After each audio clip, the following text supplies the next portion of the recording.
Okay. Hi there. Okay, hi everyone. My name's Rose Schofield. You will see me in a bit. I'm not a faceless voice.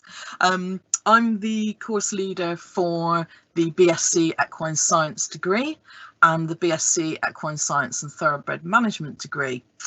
So what I'm going to do today for you is go through our PowerPoint that we use for our open days. And obviously we've because we've not been able to have any open days, so to speak, we're doing them online, so it's all good fun.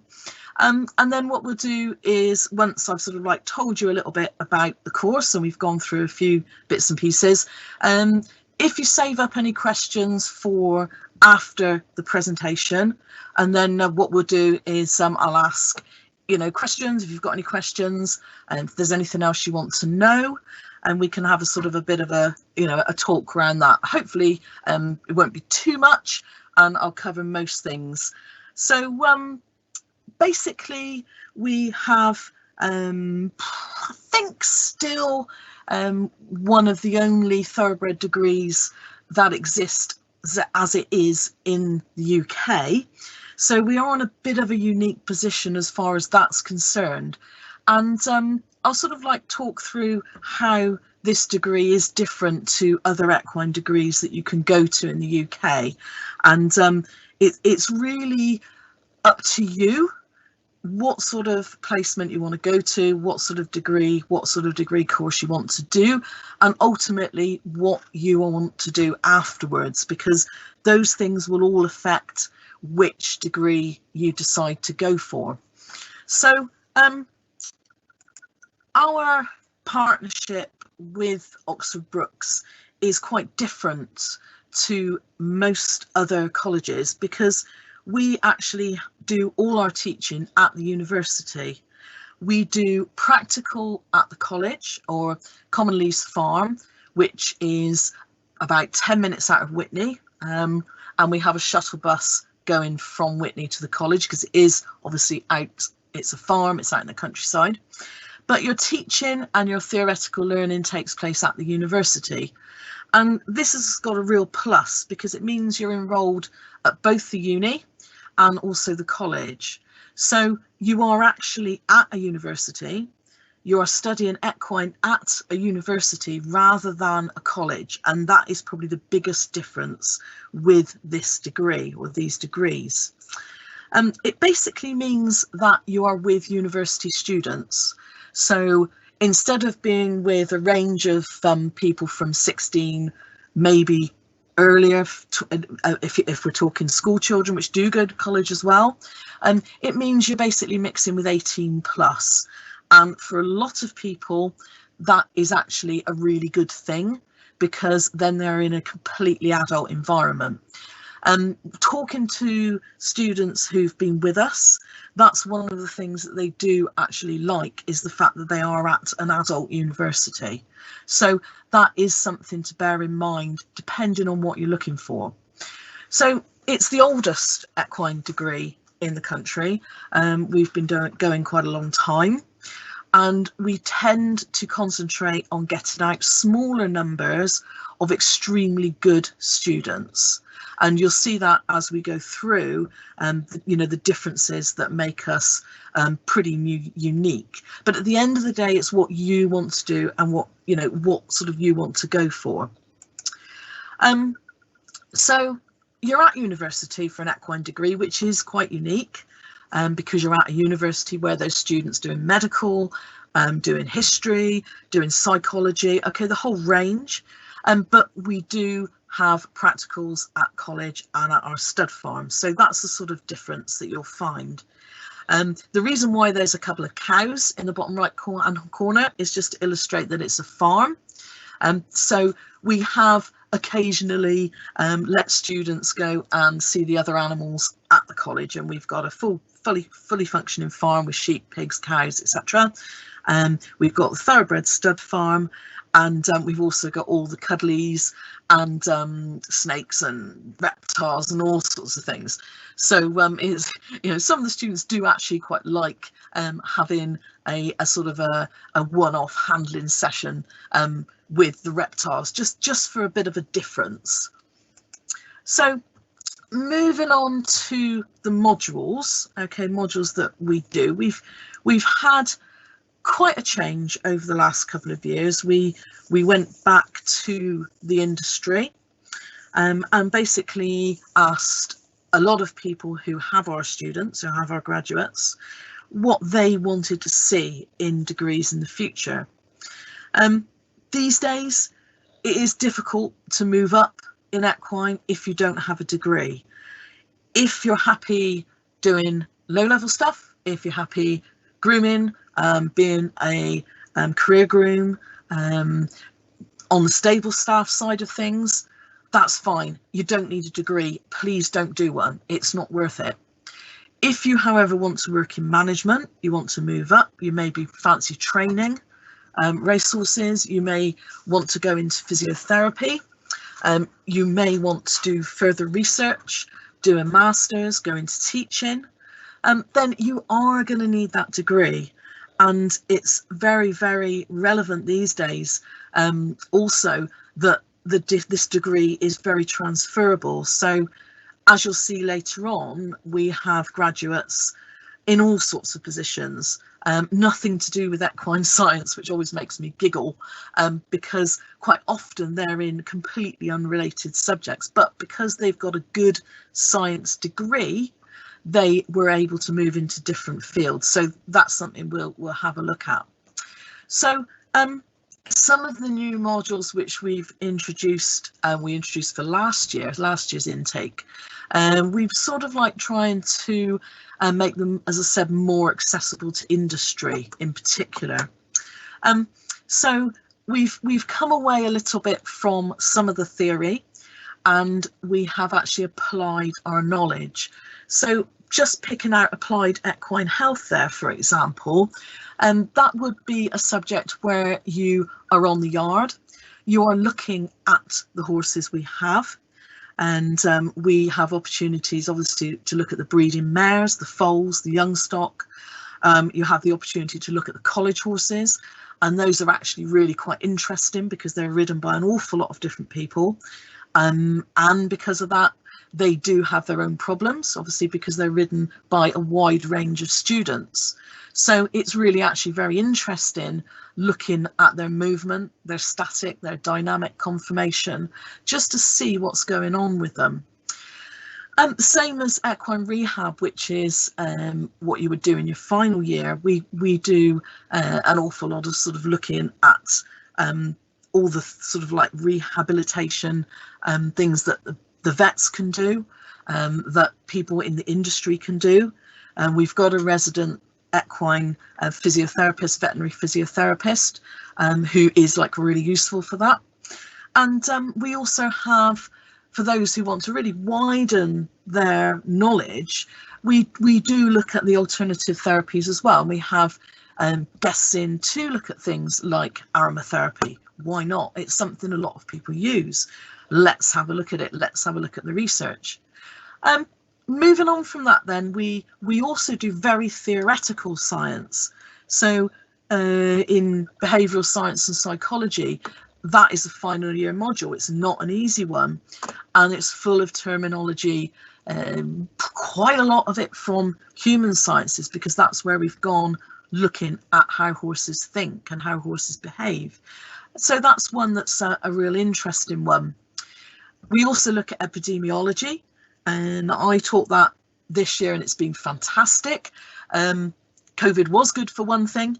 It gave me lots and lots of data to use for epidemiology, but it is so important. Those of you who know about equine flu and other things that have happened recently, it is where, you know, a real base that our equine scientists going out into the world need to know about. We also look at the more sort of like learning theory aspect of training. So where we have equitation science, which I'll explain a bit more about later. We look at cognition, behaviour. And then we also look at training and developing, exercise physiology, where we actually look at performance and what happens with the horse. We also have a fair amount on breeding, obviously because we've got a stud farm. We look at bloodstock, we look at care of the foal, we look at breeding. And again, that would move on to nutrition, which is quite a large module over in year 2. And one thing which we think, and especially speaking to the industry as well, which is really important, is land management. And we have had an awful lot of communication about how equine students, people who have horses, don't know a thing about managing their land. And if you look at livery yards and who bothers to manage the land, you might do maybe a bit of poo picking, but who actually goes and tests the grass? Who looks at what species of grass you've got? And that is becoming more and more important with the way the climate is changing, and also how we really have to think about our horses. Obesity is a big issue at the moment. Laminitis always will be. The prevalence of Cushing's disease. Okay, these are all really important in us actually knowing how to manage our land. The other thing we do as well is we have quite a big business focus, and you have the choice of going down the business route if that's what you want. And that would be where we look at event management, racecourse management, marketing, how to run a business, and you can choose those routes if that's something that you're interested in. And we do get a fair amount of people coming out and going straight into business management, which I think is quite interesting.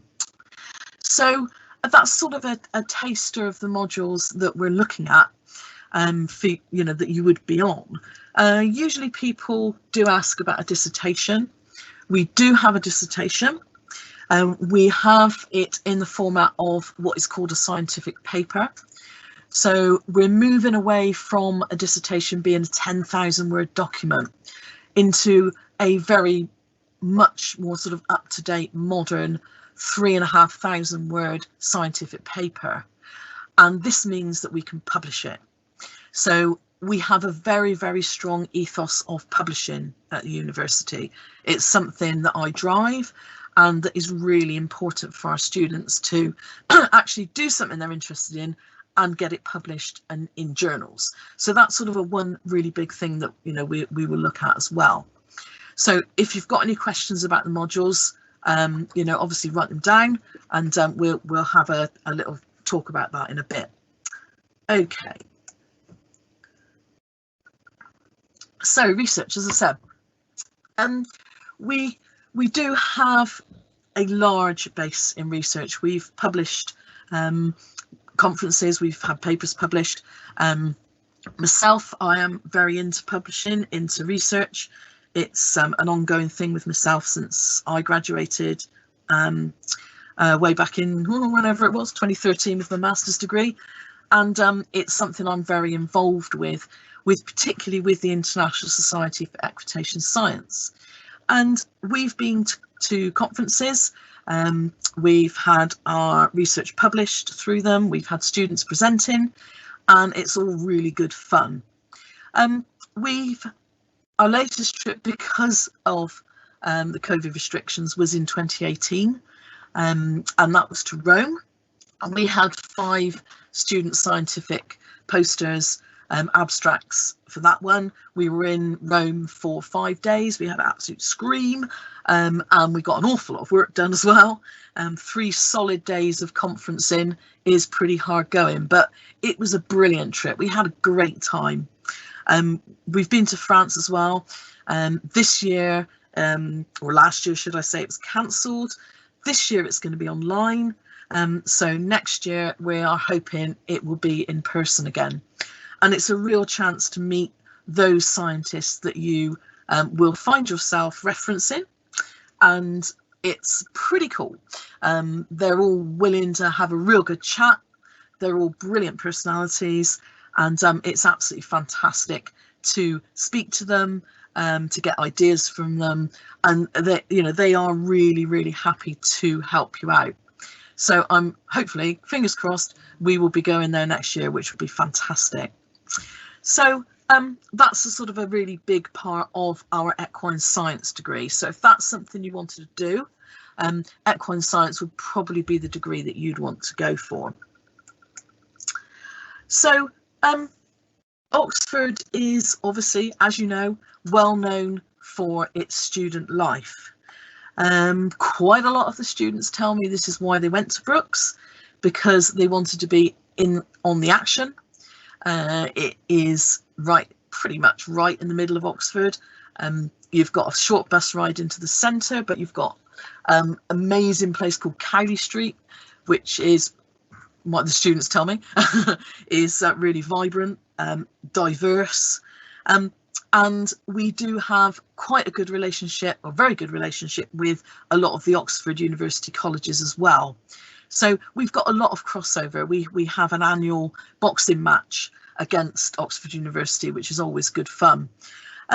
So student life in Oxford, they all tell me, is amazing, and one of the reasons why they wanted to come. There are absolutely loads of opportunities to get out there, go to the clubs and societies, to use Brookes Union to meet new people, to go out to the pub, because at the end of the day, that is a part of student life.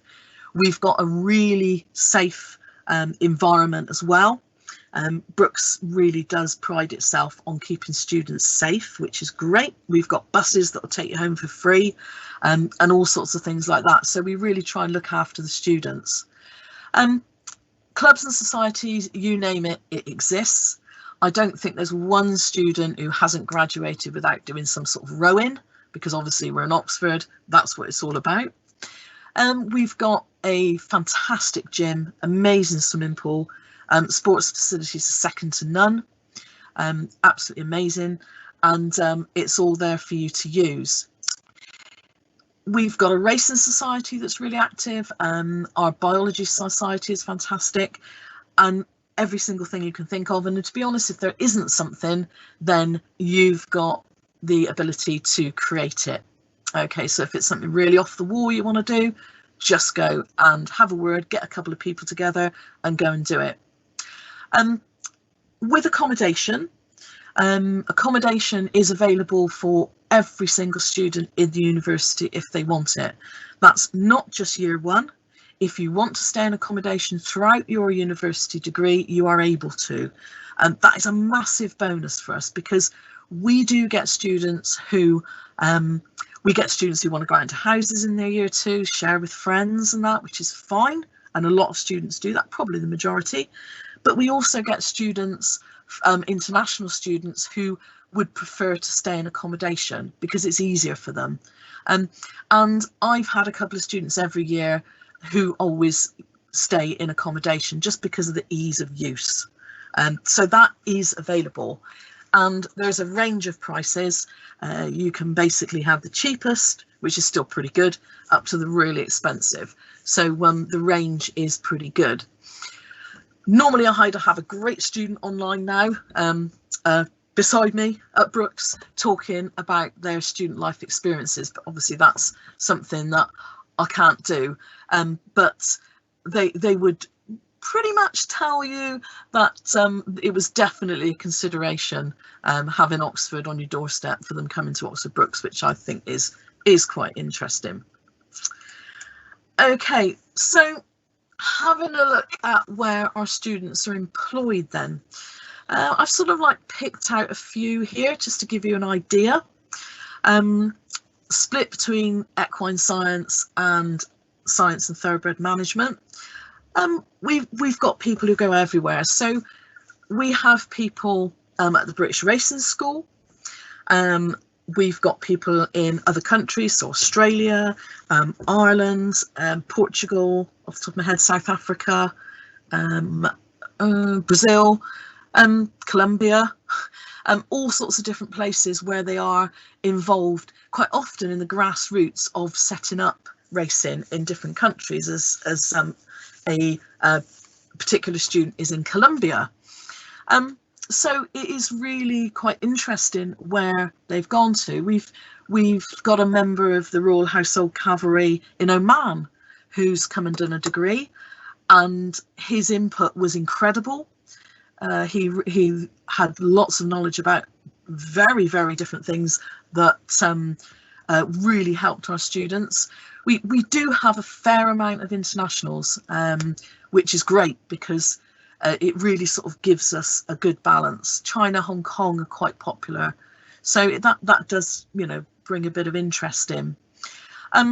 So looking at those things, we've got a trainer, we've got assistant trainers with racehorses, we have people at British Show Jumping, BEF, BHS, nutrition companies.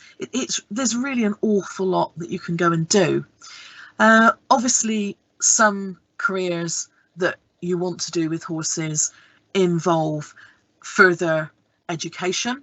So we have people going on to master's degrees, and there's a very popular one that is run in chiropractic in Abingdon, and we've always got students who go to that one.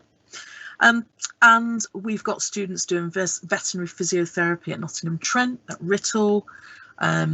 We've got a previous graduate who is now teaching in equine at HE level, so at degree level, and she actually got her master's degree in forensic science because that's where she wanted to do, but she came back to equine.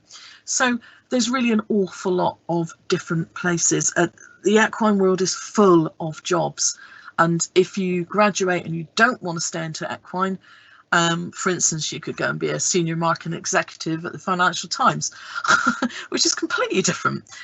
But I know she may well come back into equine at some point in her career. It's worth mentioning here about vets. So a fair amount of people really want to be an equine vet, and they do their A-levels and they don't get the grades, and it is a massive disappointment.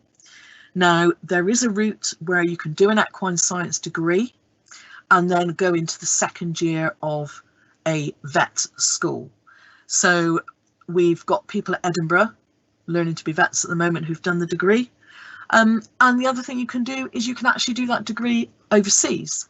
I have 2 graduates at Valencia in Spain doing an equine degree. I've got one in Rio de Janeiro. I've got one in Croatia. The reason why they do that is because it's cheaper. Same qualification, it's just cheaper. So if you always wanted to be a vet, an equine science degree is a route to that. So that's something to bear in mind as well. Okay. So sort of like the final bit of the presentation is literally just having a look at how our results pan out, really. And if you have a look at the bottom left there of the screen, you can see I've put in our results for the last sort of 3 years, and then I've got 2020 because obviously that was last year. We haven't got our results for this year yet. So you can see we were doing pretty good. So a first, for those of you who don't know, is a 70 plus. Ultimately, that's what everyone wants. If you get a first class degree, that is the best you can get. There's nothing wrong with getting a second upper or second class degree, which is a 2-1 or a 2-2, which is the one down from that. I think I'm right in saying it's 50% plus. But you know, we want our students to get the best they can and you know, really push themselves. So it's really nice to sort of have a look and see that you know, we are increasing, and you know, the numbers are good for those coming out with a first class degree. If you apply for a job and someone's got a 2-1 and you've got a first, it is a consideration for the employer. So it is something to think about, definitely.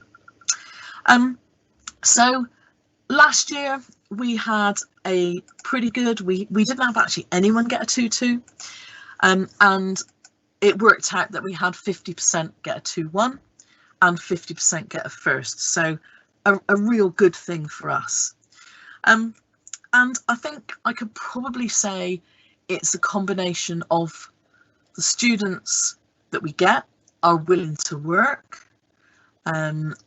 We have students come from other colleges who really do want to work. We get a couple every year that come to us from different colleges because it's the sort of degree they want to do. And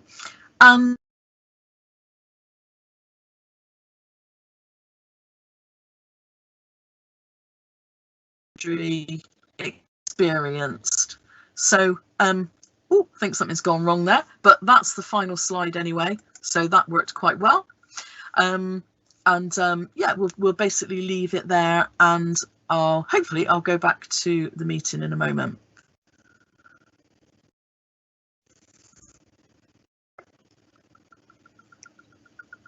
Okay, Rose, there's a couple of questions that we've got. Somebody said on the slide that you had to do with the rates, you know, the 2-1s, the 2-2, etc. There was something in there that said EE rates. Right, yes, yeah, I was going to explain that before it disappeared. Yeah, it's basically what happens with universities is that their grades get looked at by something called an EE, an external examiner. So what he or she does is looks at about 3 or 4 or 5 universities across the country and make sure everyone is awarding at the same level. So some universities are known for sort of like awarding lower level. We tend to get told we mark quite hard. So maybe not so good for the students, but it's great for the industry because those employers out there know that when they get one of our students, they are getting a proper first class student. So that's why I've put that in there to say that those first class degrees are because of the work from the students, you know, rather than us marking easy. Right. Okay. And then there was another question about, do you have many students who finish the degree and then go on to do a master's?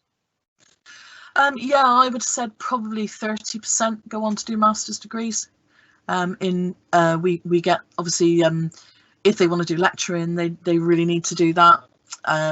Any type of physiotherapy, rehab, needs that, you know, you need that master's degree.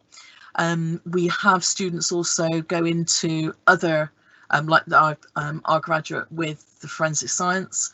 We've got a student doing human nutrition, a master's in human nutrition.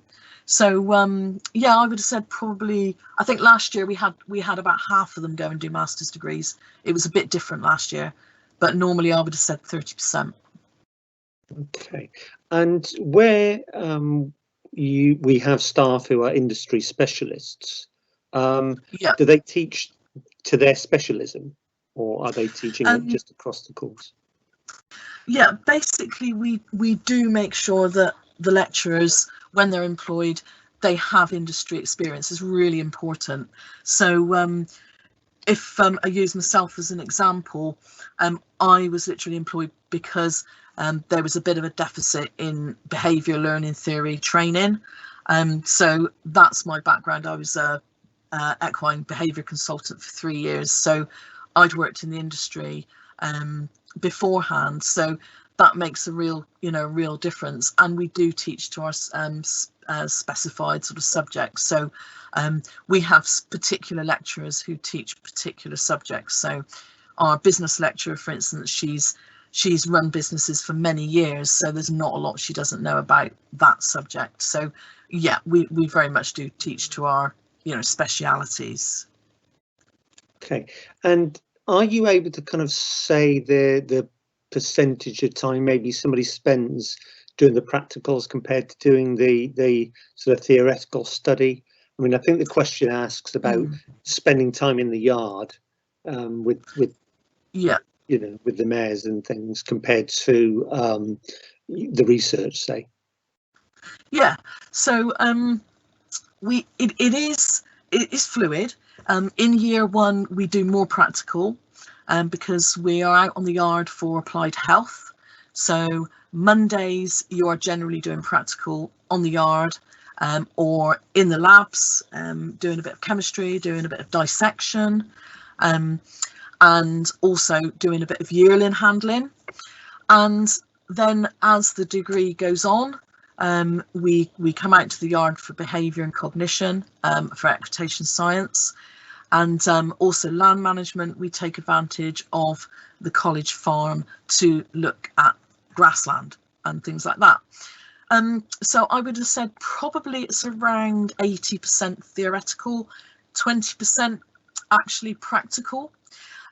However, if you have a real interest in breeding and in stud farming, in thoroughbreds and in sales, there is the opportunity to volunteer to take a hand in everything from actually rearing the foals to sitting up for the foal-ins, to seeing the mares actually be scanned, to go to stud, and also to prepare the youngsters for sales, to take the youngsters to the sales as well.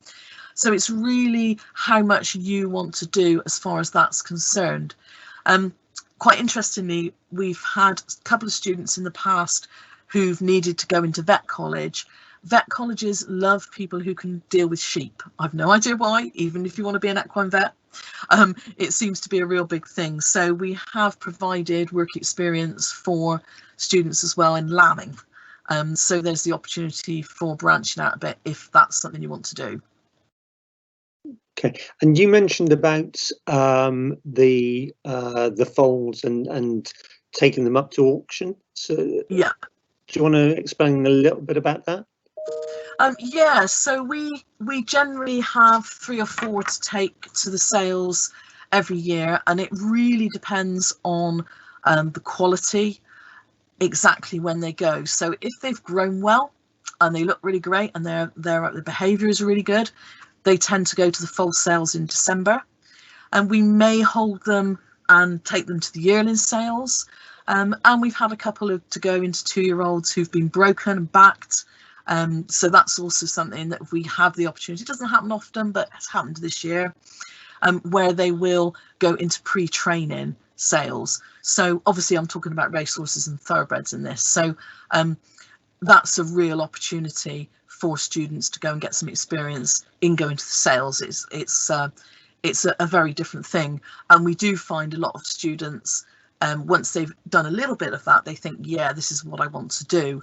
You know, we've had a fair few go on to do breeding and stud work when they've left. So yeah, so it is something that some students really do, and they'll sit up for every single mare. They'll be there if they can to try and catch the mare foaling, but you know, that's generally happens when there's no students there and it's only lecturers. That's just how it is. Yeah, it's really how much you want to get involved with that. Okay, and what's the definition of a thoroughbred compared to Right, okay, so racing in the world is governed by something called the General Stud Book, and that actually records the birth of every single horse of the breed thoroughbred, and every single horse in the General Stud Book has got rules it's got to abide by. So it's got to be natural covering, it can't be artificial insemination, it's very controlled. Horses in the General Stud Book need to have particular criteria applied to them, and we would generally see most of our young stock thoroughbred young stock going into the sales and being raced. But there are a fair few who go into other jobs when they've, you know, we've had them, we've thought they're not quite ready to go to the foal sales, yearling sales comes along and we think, nah, they're not going to make a racehorse. So we've sold them on as riding horses. And thoroughbreds are really very good at being eventers, not so great at dressage, as you guys will probably know, but certainly we've had a few go into the riding school, and the college horses from their retirement as ex-race horses. So the thoroughbred world is expanding. There are an awful lot of positions in the thoroughbred world. It is the place to go if you want a job. that they are crying out for people to manage, to train, to deal with thoroughbreds, and it's a big industry. So it's certainly one to consider if that's sort of like what you're interested in. Okay, right. Thank you for that. I mean, that seems to be all the questions that we've got at the moment. So, Okay. I mean, I'd probably be inclined that we just end a little bit early. Yeah, not a problem. Not a problem. And I think what we will do with the presentation anyway is we'll put it live on our website, and we'll do some socials about it in case people just couldn't make it for this particular live event. Sure. But that's great. Okay, so thank you, Rose. Lovely. Thank you for the okay, thanks very much. Okay. Bye-bye. Take care.